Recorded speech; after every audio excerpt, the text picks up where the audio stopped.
Assalamualaikum warahmatullahi wabarakatuh. Kembali hari ini kita belajar bahasa Arab. Kali ini kita akan membahas mengenai rumus i'rab kata yang mabni.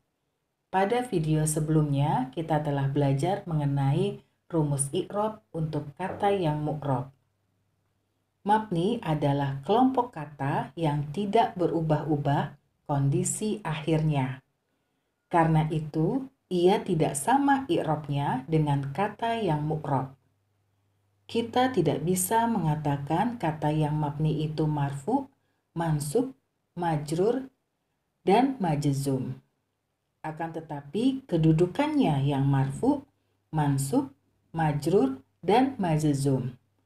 Itulah mengapa dalam i'rab kata yang mabni digunakan keterangan sebagai berikut, yaitu fi mahali raf'in atau nasbin atau jarrin atau jazmin, yang artinya di dalam kedudukan rofa atau nasab atau jar atau jazm.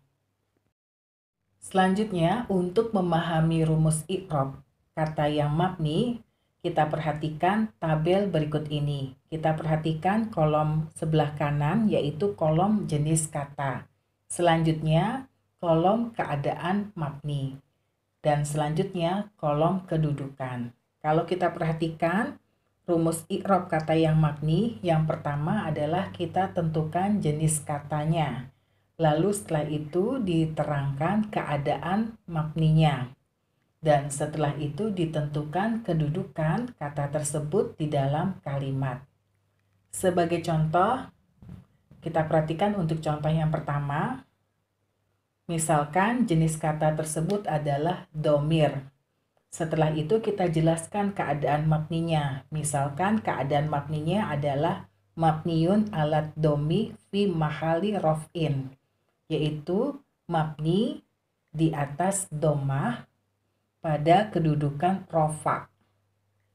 Nah, di sini kalau kita perhatikan penulisan harokat domah untuk keadaan mabni berbeda dengan keadaan mu'rab, di mana penulisan kata domah untuk keadaan mu'rab itu huruf terakhirnya adalah tak marbutoh, sedangkan untuk keadaan mabni penulisan harokat untuk domah ini tidak menggunakan tak marbutoh. Begitu pula untuk harokat kasroh dan fathah.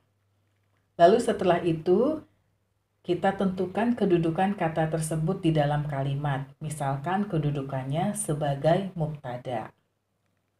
Selanjutnya untuk contoh yang kedua, misalkan jenis kata tersebut adalah isim isyarah.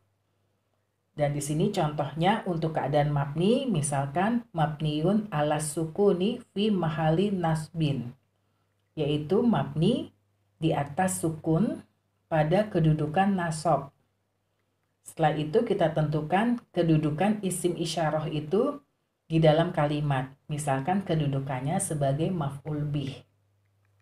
Selanjutnya kita perhatikan untuk contoh yang ketiga.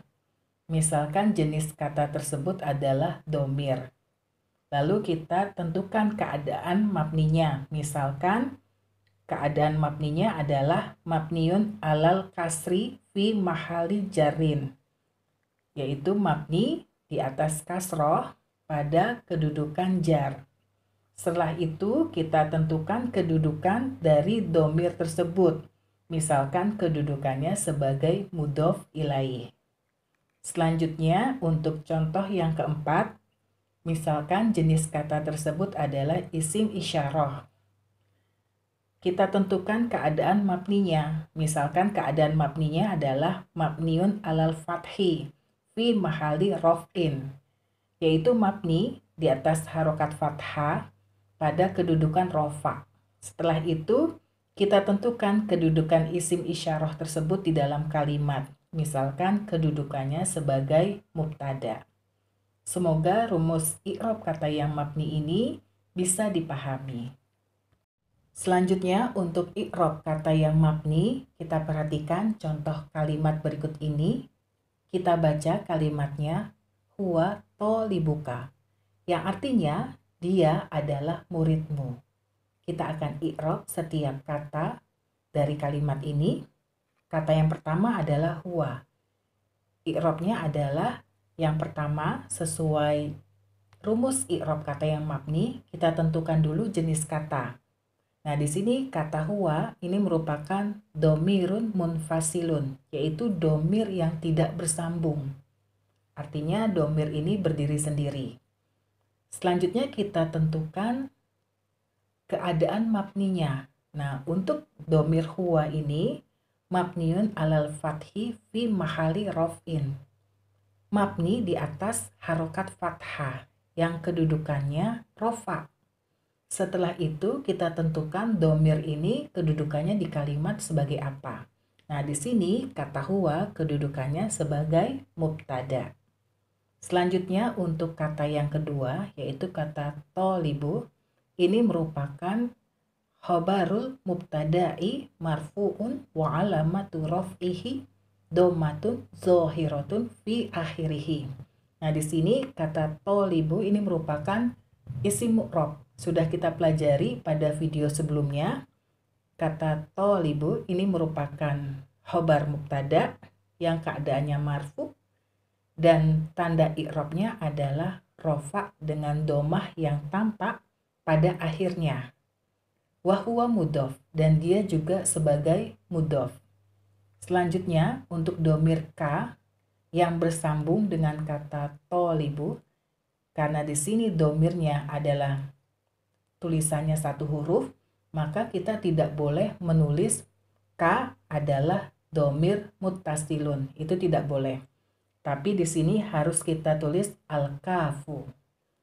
Lalu i'rabnya domirun muttasilun. Nah, di sini domir ka ini merupakan domir yang bersambung, yaitu bersambung dengan kata tolibu. Lalu kita tentukan keadaan mabninya, yaitu mabniun alal fathi fi mahali jarrin. Yang mabni di atas harokat fathah pada kedudukan jar. Setelah itu kita tentukan kedudukan dari domir ka ini, yaitu sebagai mudhofun ilaih. Semoga contoh ini bisa dipahami. Selanjutnya untuk contoh yang kedua, perhatikan kalimat berikut ini. Kita baca kalimatnya hadza qalamuna, yang artinya ini adalah pulpen kami. Kita akan i'rab setiap kata dari kalimat ini. Yang pertama adalah kata hadza. I'rabnya adalah al-ha'u harfu tanbih. Wadza ismu isyaratin mabniun alas sukuni fi mahalli raf'in mubtada.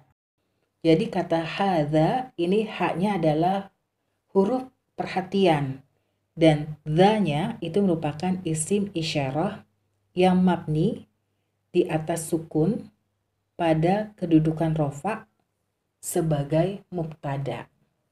Selanjutnya kata qolamu ini merupakan khobarul mubtada'i marfu'un wa alamatu raf'ihi dhammatun zohiratun fi akhirih wa huwa mudhof. Kata qolamu ini merupakan isim mu'rab, yaitu sebagai khobar mubtada yang keadaannya marfu dan tanda rofaknya dhammah yang tampak pada akhirnya, dan dia juga sebagai mudhof. Selanjutnya untuk nah di sini penulisan domirnya ini terdiri dari nun dan alif, ada 2 huruf. Jadi boleh langsung kita tulis nah. I'rabnya adalah domirun muttasilun mabniun ala sukuni fi mahalli jarin mudhofun ilaih. Nah, ini adalah domir muttasilun, yaitu domir yang bersambung dengan kata qolamu. Selanjutnya, keadaan mabninya adalah sukun pada kedudukan jar sebagai mudhof ilaih. Semoga contoh yang kedua ini juga bisa dipahami. Selanjutnya untuk contoh yang ketiga, kita perhatikan kalimatnya. Kita baca kalimatnya. Nasoroha Zaidun, yang artinya Zaid telah menolongnya. Kita akan i'rab setiap kata dari kalimat ini. Kata yang pertama adalah kata nasoro. Ini merupakan fi'lun madin mabniun alal fathi. Jadi kata nasoro ini merupakan fi'il madi yang mabni di atas harokat fathah. Selanjutnya untuk domir ha, ini merupakan domirun muttasilun mabniun ala sukuni fi mahalin nasbin maf'ulun bih. Jadi domir ha ini merupakan domir yang bersambung, yaitu bersambung dengan fi'il nasoro. Nah, di sini keadaannya mabni di atas sukun pada kedudukan nasab sebagai maf'ul bih. Selanjutnya untuk kata zaidun, i'rabnya adalah fa'ilun marfu'un wa alamatu raf'ihi dhammatun zohiratun fi akhirih. Kata zaidun ini merupakan fa'il yang marfu dan tanda rofaknya adalah domah yang tampak pada akhirnya. Demikian materi kita mengenai rumus i'rab kata yang mabni. Semoga materi ini bisa dipahami dan semoga bermanfaat. Assalamualaikum warahmatullahi wabarakatuh.